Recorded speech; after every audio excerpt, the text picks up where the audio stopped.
Like sometimes it is the people with the most money, most success who find themselves the saddest and the loneliest. This sort of stuff does happen. So I completely disagree actually with those comments.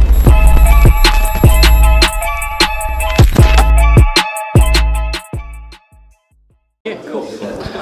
This is Danny Gaffone for Pro Boxing Fans in Manchester. We've just had the final press conference for the Magnificent 7 card. It's a pleasure to be joined by Queensberry's Sahni. People always give you these big, I don't know what to refer you as, Dev, now, but I think that sort of sticks played out. So I think just Queensberry's Sahni, probably more nice and efficient, no more frills. That's good. Sometimes Danny Flexion calls me the voice of Queensberry, and I detest that. Because, sure you do. Yeah, I mean, there's Frank, there's plenty of Warrants who are actually the voice of Queensberry. But Queensberry's Sahni, I'll take that. Thank you, Danny. As I say, we're here for the Magnificent 7 card, a card that you referred to up there as the best this year on British shores. That's a sentiment I've seen reflected by a lot of fans online. Just how much are you looking forward to it on Saturday night? I can't stop thinking about it. In the same way Nathan Heaney can't stop thinking about Denzel Bentley, which is what he told us up there, I can't stop thinking about this show. And the one in particular, I know they're all amazing fights, right? And I can't wait for all of them. But the one in particular that has really got me is this Nick Ball-Isaac Dogboe fight. I don't know what's going to happen. Nick Ball has looked so good so far in his career with us. He's looked brilliant. He's getting all the hype. He's got that mini Mike Tyson or Liverpool's answer to Gervonta Davis kind of vibe about him. He doesn't want to say a lot. He lets his fists do the talking. But in Isaac Dogboe, it's not some little old man. No. This is a 29-year-old who has only been beaten at very, very high level by the best. He wants to become a two-weight world champion. He thinks he can. Very, very intriguing fight. You've been a champion of Nick Ball for a while. Just before we go, have you ever actually finalised a nickname for Nick Ball yet? I ring announced it once. Probably a surprise to him as well what I went with, but it was Nick the Wrecking Ball, which I think works. And occasionally when I'm tweeting about him, I'll use sort of Miley Cyrus sort of coming in on the Wrecking Ball, which helps. So I think he should come out to Miley Cyrus though, but I don't think it's his vibe. He doesn't strike me as the type to come out to that. The fight itself, as you say, Nick's been incredibly impressive. It's been a really sort of whirlwind 18 months for him since that Isaac Lowe fight. Although on paper this seems to be a pretty significant step up in levels against Isaac Dogboe, being former world champion, only been beaten by, as you said up there, Navarrete and Rebesi Ramirez.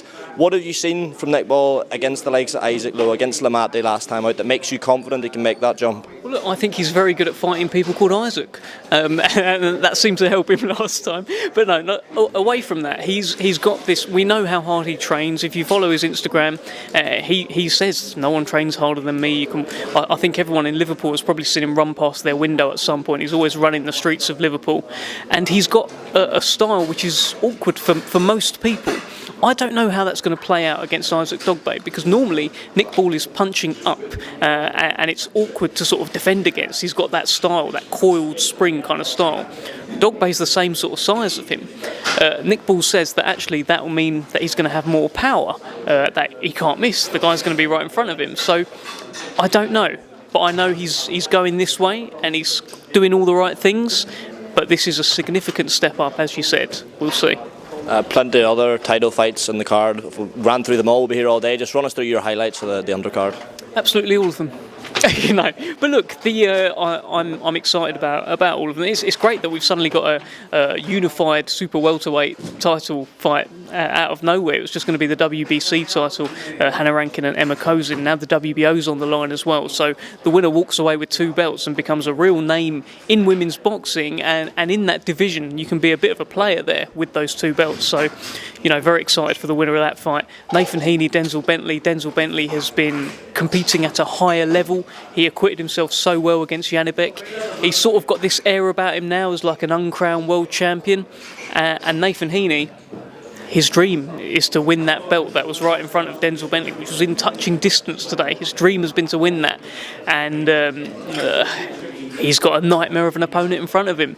It'll just be interesting to see how it all plays out. So moving on, it was a bit of a weird one, the press conference on a Tuesday today. Any particular reason for that? Sahni remains coy on early press conference. We'll address the elephant in the room, this proposed card for December 23rd in Saudi. I mean, some of the matchups, it almost feels incomprehensible that could be all landed in the same card. What can you tell us about what we might be hearing potentially tomorrow about a big fight night in Saudi in December? I can tell you Absolutely nothing. I just don't want to get in trouble. So let's just see what happens. I've got maybe a game we could play that maybe wouldn't get you in trouble. So I'll name a fight, and just on intuition, you could say on a scale of 1 to 10 how likely it is to happen on December 23rd. See, look, that sounds like a very interesting game, but unfortunately, I don't play games. Come on, Deontay Wilder, Joseph Parker. We're gonna. Look, if you can find out this week, I guess, if all these things are going to happen. Let's wait. Hypothetically, if we were to go to Saudi, just how much would you looking forward to get back out there for a Frank Warren show out in Saudi again? Yeah, look, I loved my time in Riyadh. I've been there twice now. I went for Tommy Fury against Jake Paul. Brilliant, absolutely beautiful. And then the last time for Fury and Ngannou, I played a more significant role, got to do more stuff, which was amazing. And it's a beautiful city, beautiful country. Of some of the fights that are being talked about, there's a lot that feature potential matchroom fighters: Anthony Joshua, Jai Opetaia, Dimitri Bivol, although I think it's more of a co-promotion. Could we finally see Frank Warren and Eddie Hearn stood at the top table together, selling us a dream? Listen, you're not going to get anything out of me, so let's just wait and see. I think boxing fans should collectively cross their fingers and hope. Last thing I want to talk to you about, Dev, we saw this feature with Anthony Joshua and Louis Theroux. Interesting watch, sort of it's been a different side, AJ, not the normal interviews he normally does. What did you make of it? I liked it. I thought it was good. I thought it was really raw. And look, I've long said I think AJ has that. He's got a lot of sort of pressure on him. He's always had that, and it's most people probably wouldn't be able to deal with that. The fact that he has been able to deal with it and become a 2-time unified world heavyweight champion, still one of the biggest stars in boxing, in sport, is a testament to him. He's just entering a new phase of his career now, where he's got to become a 3-time world champion. That seems to be the aim here. So let's see. But I thought it was a very good interview. I like that. I like the kind of raw, stripped back nature of it. I've seen Carl Froch responded and maybe took a slightly different view on it yourself. He said that AJ, he was saying, obviously in response to AJ saying that, there's all this pressure now in boxing, builds you up to tear you down, and the fans sort of turning on him. And Carl said, they made you a world champion, they've made you very rich, don't bitch and moan, if you can't stand the heat, get out of the kitchen, sort of words to that effect. Is that a viewpoint you can sort of understand from Carl, or are you more Team AJ? Not really, because look, you aren't necessarily just going to be happy because you've got loads of money and loads of success. Like, sometimes it is the people with the most money and most success who find themselves the saddest and the loneliest. This sort of stuff does happen. So I completely disagree actually with those comments, and I think it's quite a lazy comment to make. Dev, thanks for giving me so much of your time. All the best. Cheers, mate. No worries. Cheers.